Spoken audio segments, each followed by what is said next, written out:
Поднимаемся наверх, короче. Thank you. Okay, while you're filming, make sure you watch where you're walking. Oh, okay, thank you. Yeah, agreed.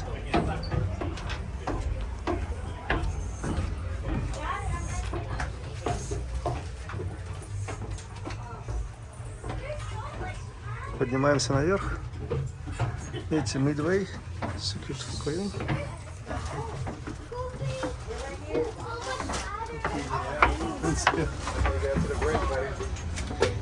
В принципе, резкий такой подъем.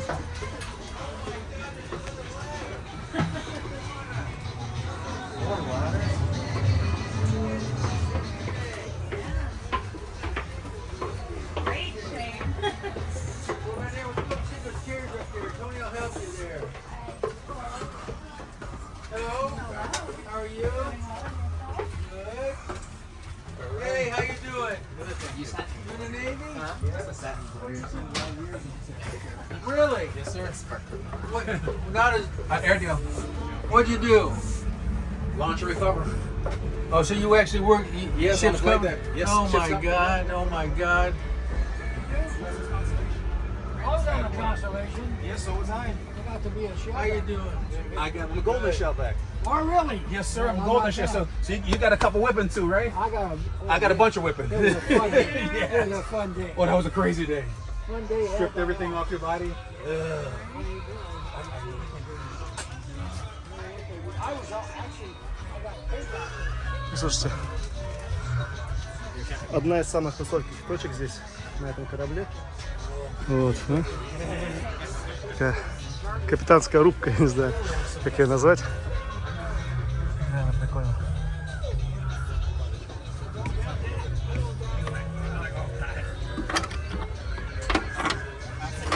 Открывается.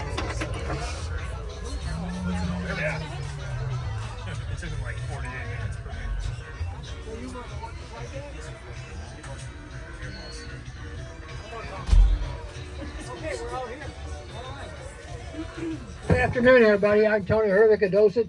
I'm going to take you to 3 distinct areas of the ship. We're going to talk a little bit about the men that worked there and what they did. I say men because the history of the Midway is all male crew. Across the bay, though, we have 3, not 1, not 2, but 3 active duty aircraft carriers. Carl Benson's on the left. What? Lost soul? Okay, a little extra time. The Nimitz is on the middle ship. That's the oldest aircraft carrier we got right now that's still working. And on the very right is the George Washington. All 3 of those aircraft carriers, when they're fully loaded, have about 5,500 people aboard. About 20% or over 1,000 of those people are women, and they do all the jobs. Not like at home where you do all the jobs. I mean, they're trained to do the various jobs on board. Okay, this very first spot we're in right here is called Pri-Flight. Stands for Primary Flight Control.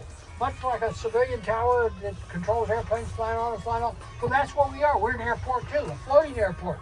Somebody's got to be, the airplane's flying from my left, we launch them off from my right. Somebody's got to be in charge. The guy that is in charge is called the boss, the air boss. His formal title is Air Officer. He's a full commander, 3 big gold stripes on his sleeve. He's been in the Navy about 20 years. He's had recent command of a tailhook squadron at sea. He's a naval aviator or he's a naval flight officer. What's the difference? So that F4 down there just landed. It's got 2 guys in. Guy in the front seat that's steering it, the naval aviator. Guy in the back seat dropping the bombs, naval flight officer. Either one of those guys can be air boss. First you gotta be mini boss. What a job title, mini. The mini boss, and this guy walks around the ship with that on the back of his shirt. Mini. The mini boss has all the same qualifications as the air boss. Sits in this chair for a full year learning the job before he switches over and starts training his replacement. The air boss and mini boss have 2 prime jobs. One, safely operate the flight deck, the hangar bay, the airspace around the ship, 2,500 feet up, 5 miles around. That's their airspace. Second prime job is to do what we're supposed to be doing, fly airplanes. One of the ways we manage that is this board swings out. Young man learned how to write backwards and throughout the flight day. And typically we'll fly for 12 hours a day, fix airplanes for 12 hours a day. Sometimes that could be extended. Anyway, every 2 hours his board's going to change. The air boss always needs to turn around and see who's coming in, who's leaving. These air crews you see listed on here, air crews that were killed in action, missing in action, or died in some kind of accidents during the Vietnam War.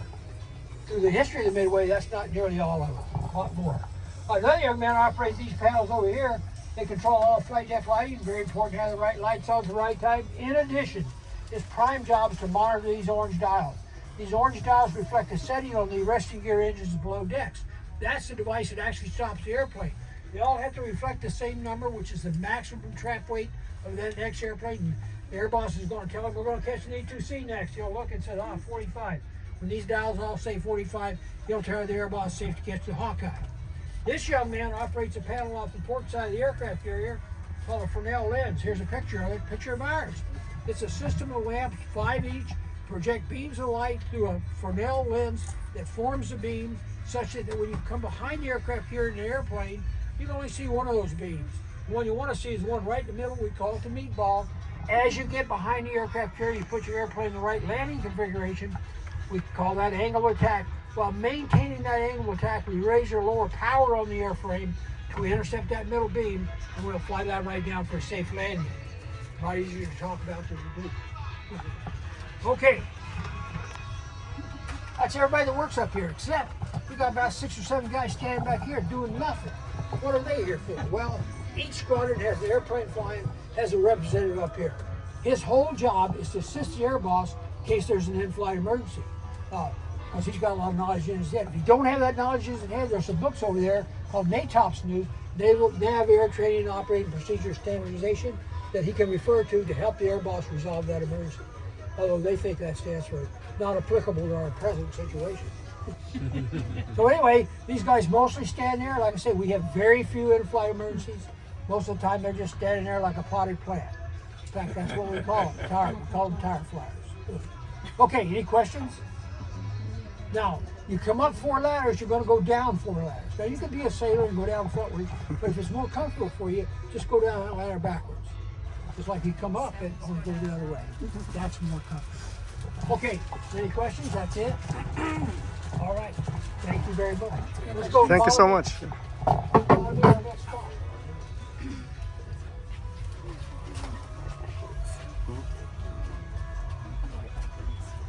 Which way you go now? I just can't get it. I just don't get it. I didn't. Oh, no. You want one?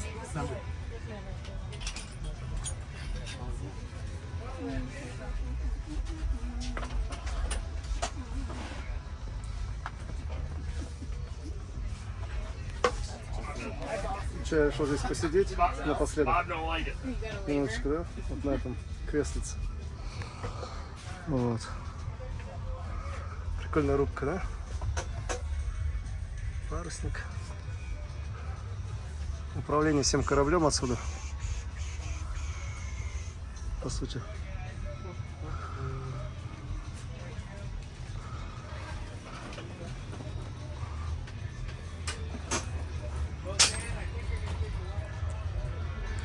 It's good. Thank you, sir. Yeah. Thank you. Thank you.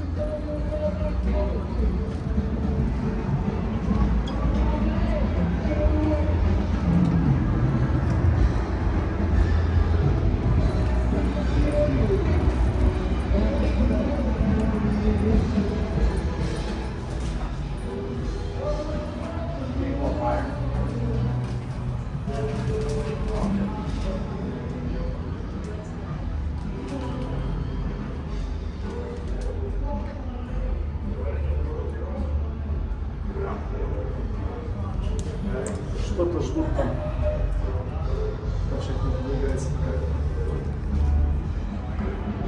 Now we go down? Finished? Yeah, I think we're going down. Yeah, okay, good. Because we have some levels upper. Oh yeah, there's a lot to. Yeah, there's a lot. But we cannot go there. You get lost in here. Yeah. That's-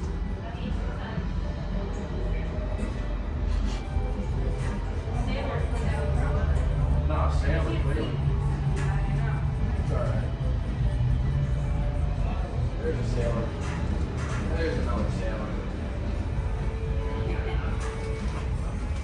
Hey, don't they just slide down? Just holding onto the rails? Question.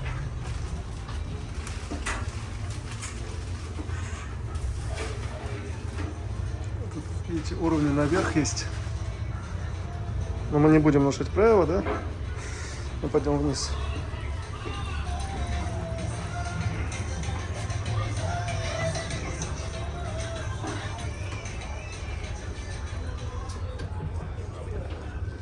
Okay, we're all here? Yeah. Okay. Welcome to our next department. There's that last department with you and kid. That's one of the guys. That's one of the smaller this is navigation department. Navigation department. Отдел навигации здесь. He's a navigator, he has an assistant navigator. The navigator is always called a gator. The gator and the assistant gator. Then you have about 20 to 25, 30 enlisted guys that do the work. They're called quartermasters. You may have heard that term somewhere in your life. The United States Army has a whole corps they call quartermaster corps. Army quartermasters are supply clerks. They use your bullets and boots and stuff like that. Navy quartermaster, same job title, absolutely different job. Navy quartermaster has two prime jobs. One, figuring out where you're at on the face of the earth. Captain always wants to know, where am I at? Second prime job is to help that captain move this big ship in and out of port. We're going to talk about both those jobs. But first, let's talk about this space. We call it the chart house because we've got these charts laying about. These three charts all have a history with Midway. Charts kind of a map, they're almost the same, a little different. These three charts all have a history in the Midway. The foremost charts are charting Yokosuka, Japan. Yokosuka, Japan is where the USS Midway was home ported. For 17 years, we never came back to the United States. We operated out of the Far East. We weren't operating out of Japan, we operated out of Sulu Bay, the Philippines, that chart right there. Finally, in 1992, right after the first Gulf War, which we played a big part in, we retired the aircraft carrier right across the bay at North Island Naval Air Station. That's that third chart over there. Did everybody, all you Americans here, did you know you have an aircraft carrier battle group home ported in Japan? Today, you didn't? You didn't know that? Didn't know that. Well, you do. The aircraft carrier there right now is the USS George Washington. It won't be there 17 years though, I guarantee you that. Nobody will be there as long as we were there. First prime job, figuring out where you're at on the face of the earth. What's the best way to do that today? GPS. Exactly right. Good answer. Lady in the last group said to Google it. Hey, that might work. Well, how does Google work? It works off GPS satellites. So it's kind of right. GPS in effect is 24 satellites, 10,000 miles up in the air. There's more than 24. There's a bunch of spares, but we got to have that constellation of 24 to work. If I get information from 3 of those satellites, I know exactly where I'm at on the face of the earth. What's wrong with that idea? If I know there's 24 satellites up there, a sophisticated adversary, the Russians, the Chinese, probably the North Koreans, probably the Iranians, they all know it too. And a couple of years ago, China demonstrated to the world they shot down a satellite in space. So we sure heard about that. And we said we're going to take more care of how we navigate. Well, we always practice with this device picture right here. We got one in the display case back there. It's called a sextant. That device is over 300 years old. It's used to derive information off heavenly bodies. The sun, the moon, the planets, the stars. Typically to do a position fix, we pick out 3 stars that are around just there. That's called a Rube star finder. We set a stopwatch against these chronometers here. Chronometer is a fancy name for a watch. Then we'll go above this level in the morning and evening hours when we can see the horizon and see those 3 stars with so-called shoot the stars, which will give us the angle of the star from to the horizon. We record that information, the time we make that shot, bring it down here, go to something called nautical almanacs, compute where we're at. We do it closely, we'll get within a mile or so of our actual position. Is that good as GPS? Heck no, not even close. But if you're 8,000 miles to sea, you got no way to navigate, that's pretty darn good. Now, that's not to say we don't use GPS. Of course we do. On a daily, hourly basis, we use GPS. We use radar navigation. We use radio navigation, something called Omega. But we practice with this guy here in case we don't have none of those other availabilities. Okay, second prime job is to help the captain move this big ship in and out of port. You'll notice on each one of these charts there's a black line. That black line is called our navigation plot. That's how we intend to get in and out of port, staying on that line. How we do that, we put quartermasters outer wings at both sides of the bridge, one on top. They have a little device called an Aldate. It's a little spotting telescope over a gyro compass repeater. Everybody know what a gyro compass is? Does anybody know what a gyro compass is? It's a magic device that will point to true north. Invented by a German in the 19th century. improved by a guy named Sperry in the 20th century. Every ship in the world of any size is going to have a gyro compass on it. Because you're going to get lost. All you got is a magnetic compass. A magnetic compass on a 70,000 ton iron ship is going to get you lost. The gyro compass is absolutely imperative to have on the ship. Anyway, they'll spot known landmarks on shore, call out the bearing of those landmarks, the quartermaster here. They'll mark it on the chart. Where all three reports are marks are on the chart. That's where we're at. We're on the line, of course, we stay on the line. We're off the line, we move the ship back on the line. Captain's so concerned, we make one of those measurements every minute. Make sure we stay on that line. We'll go straight to the bottom of the ocean. We don't want to do that. Okay, a little bit more to that chart. Your maps. You'll notice a bunch of these numbers on that chart. What are they for? Well, that tells you what the mean depth of the water is at mean low tide. We don't know what that means unless you know what the chart was sounded in. The chart can be sounded in feet, meters, or fathoms. So we know what a fathom is? 6 foot English. Kind of an old term. We still use it today because right here on the bulkhead we have a device called a fathometer. Долго рассказывать. That reads from 0 to 6,000 fathoms, or 36,000 feet deep. In the ocean, that Чтобы deep. что-нибудь показал. Yes, the Marianas Trench stretches from the northern Marianas down to Guam, parts of it are 36,000 feet deep. I want to tell you this, I want to tell you a little sea story. A friend of mine, a good friend of mine, was on USS Kitty Hawk. You were? Were you on the 81 cruise? Okay, on the 81 cruise, they were sailing across the Marianas Trench. Ship came to a halt. The captain got on the 1MC. That's a shipwide announcement system. He announced the whole crew. He says, I've always wanted to do this. Now I'm the captain. Swim call.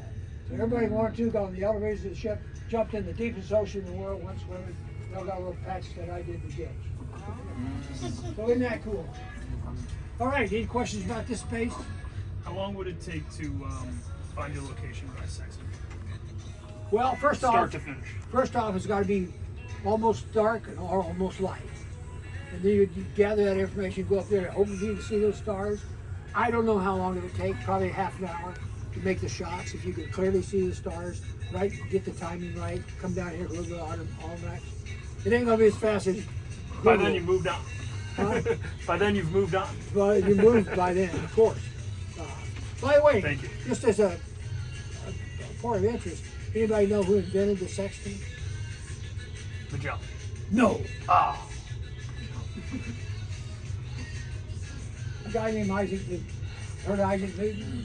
One of the smartest guys ever to live. He didn't build it. It took 100 years after he invented it for somebody to build it. Okay, follow me to our next spot. This way.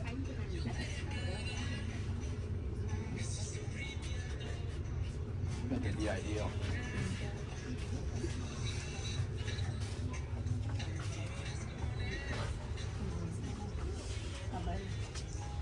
Imagine troubleshooting cabling in here. with them, which is totally cool if it was, you know. But yeah, that's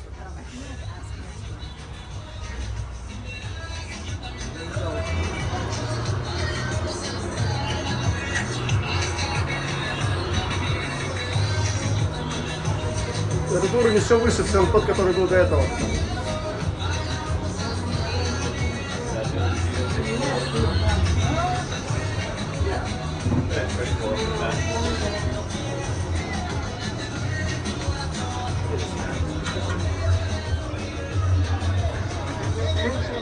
Yeah, I didn't know this was going to be something.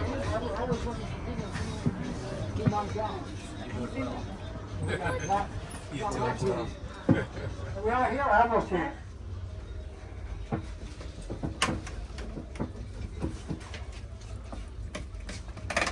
You're on the kids' car. I read that one. I read Minute. И так уже нормально. Some Ranger. Danger Ranger. That was my favorite. You know that? 2 weeks. Yeah, I like the Ranger. Okay, we're all aboard. Welcome to our next and last stop. This is the navigation bridge. That's the part of the house I'll be in most stations. This is where we exercise command and control of the aircraft here. Person who exercises that command and control, guy sits in this chair right here. He's the captain. Captain himself got 4 big gold stripes on his sleeve. Sailor in all his power. He is absolutely in charge of the aircraft here with 4 miles day 7 days a week. Well, maybe an ambulance would be outrageous. The ambulance concerns the battle. The captain is totally responsible for everything that goes on the aircraft here. Now, Congress of the United States said, guys, fixing that truck better be a naval. Прикольно посидеть здесь. You better have the experience of flying out on that aircraft here. So that's his background. That's a lot. And the navigator sits over there in that big chair with the creator. My job is to move the ship safely through the water. We also respond to the Airbus, our first place we need. The Airbus needs to launch a recovery airplane. They'll tell the bridge it needs 20 knots of wind across the deck. We're going to turn the ship in the wind, accelerate it, and we get 30 knots of wind going around the deck. That's a safe operating condition to launch a recovery airplane. But again, our prime job is to move the ship safely through the water. Oh, I forgot to tell you. The captain, even though he's in charge 24 hours a day, 7 days a week, he can't do that. He can't stay awake that long. Somebody's got to carry out his orders in his stead. The person that does that is called the OOD, the officer of the deck. The officer of the deck's been trained by the senior watch officer, approved by the captain. He does generally a 4-hour watch up here. Bridge team that works for him, junior officer of the deck, junior officer of the watch. They have specific communication navigation duties, plus they're being trained to be officers of the deck. Their prime job is to move the ship safely through the water. They also respond to the Airbus. Already went through that. Again, their prime job is to move the ship safely through the water. One of the ways they do that, the big board back here is called a SCUF board, Service Contact Unknown. Another young man learned how to write backwards. So throughout his watch, he's annotated on that board any contact, unknown contacts going to impinge on our operation. What we're really interested in there is something called CPA, closest point of approach. If the annotation is CBDR, that stands for constant varying decreasing range. What's going to happen then? He's going to hit you, so you have to do something. Point of fact, USS Midway had an at-sea collision with a foreign vessel. In 1980, we were in the Palawan Straits in the Philippines. It was at night. No matter what we did, that ship did something else. Eventually, it came up our port side. It's a civilian freighter having telephone poles. It destroyed 3 F-4 aircraft that were properly repaired really well. Worse than that, it destroyed the liquid oxygen master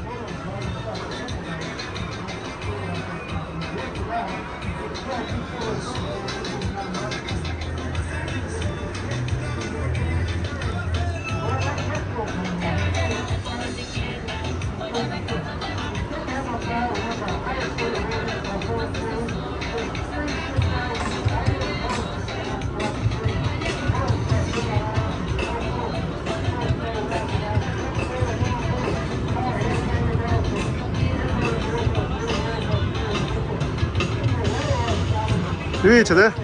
Это типа такого бинокля, короче.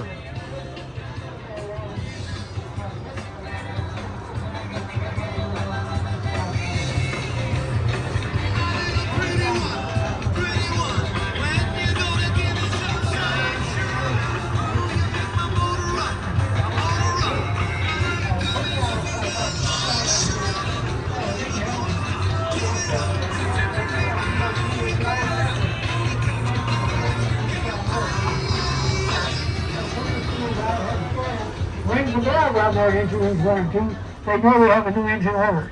They have a simmer panel. They'll line their needle up with my needle to tell the bridge they got the command. That just defines a range of speeds. I then tell them how many turns of the screw in order to achieve the speed the captain wants to go.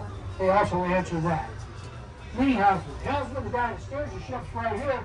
If you're like me, like most of us, you can't even see the front of the ship. How do I steer it? Well, I steer it by hearing the command from the commanding officer. They'll give me a heading, I put the ship on the heading, utilize the primary gyro compass. If ever in a fail, we have a completely separate secondary gyro compass. If both of them were to fail, very, very, very unlikely, then we would get lost with just the magnetic compass. The commanding officer tells him which way to steer. As the helmsman, he can't even blow the ship's whistle unless he's commanded to do so. One person that has a little command before is a guy called Bosun Watch. He's the one that makes all the shipwright announcements on that microphone. He's also the senior enlisted guy up here. Another guy up here is a guy called Quartermaster of the Watch. Quartermaster of the Watch is annotating the ship's log, all commands given on the bridge. And it is all commands, especially if the captain's in the chair. Very little chit-chat up here. The reason we maintain that log, that's for blading, not for fame. Like in 1980 when we had that accident, we only needed for the ship's log to see who gets fired. Okay, about every 4th day we do this evolutionist picture here. It's called unrep, unrelated replenishment. We slide our aircraft carrier up next to the refueling vessel. There's one in port today just to the left of Carl Vinson. There's a refueling vessel. When we get abreast of that vessel, we shoot across some lines, pull across some hoses. While we're in the way for about 4 hours, we top off our fuel tanks. When we do that, the captain, calling us to repair out here this auxiliary bridge, calm the ship from out there. As we're doing unwrap, we do something called vertical replenishment. Helicopters bringing foodstuffs, spare parts, people back and forth to the aircraft carrier. Okay, sound like fun? You ready to go to sea? Best 2 days of your life.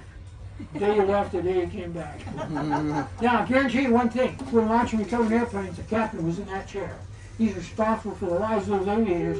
You want to be right there in case you had to make some kind of decision. Between launches and recoveries, he may have a couple hours. He's got a really big cabin down below, but he's got a nice little cabin just after here, called his at-sea cabin. He could go there, do paperwork, take a meal, maybe take a nap. Okay, any questions? Thank you very much for your attention and attendance. Go past the captain's at-sea cabin, and the downlighter's just past that. Thank you very much. Thanks for coming aboard. Where do you live? We're in Nashville, Tennessee. Oh, I was going to recruit you to come here and work. We're always looking for workers. Okay. Pay ain't too much. Thank you so much. Thank you for coming aboard. Auxiliary bridge. I'm gonna be a real saver. I'm not gonna. Это вот новая группа людей идет сюда. Ай.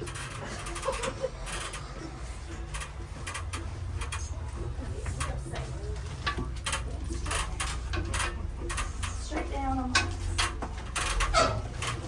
Imagine trying to have a ride down the table.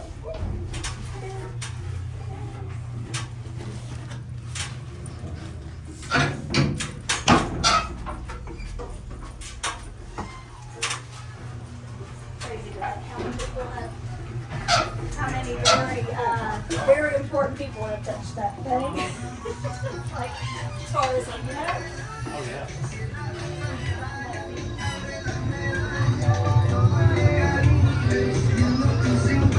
О! Ну все, я тут все обследовал. Туда заходил, оттуда заходил, отсюда выходил.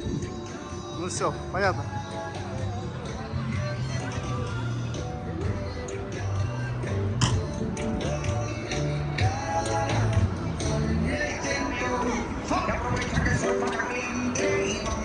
USS Midway, авианосец, музей.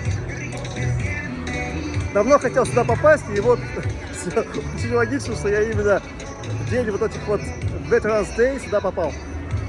Как бы, да?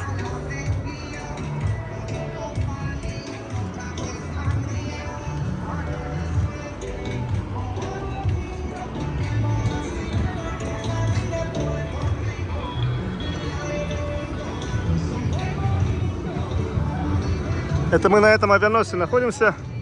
Видите, какой широкий. Много самолетов на нем стоит. Широкий и длинный.